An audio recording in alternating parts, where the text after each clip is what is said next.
You ask Tiger to solve. This deals with linear equations with one unknown. The final result is b equals 92. Let's solve it step by step. Group all constants on the right side of the equation.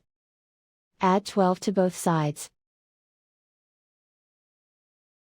Simplify the arithmetic.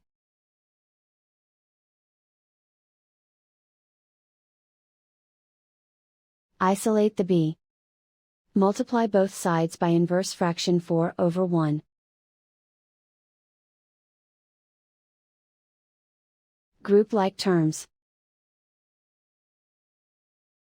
Multiply the coefficients.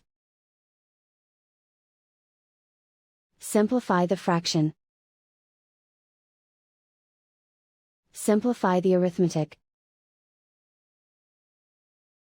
And so the final result is b equals 92.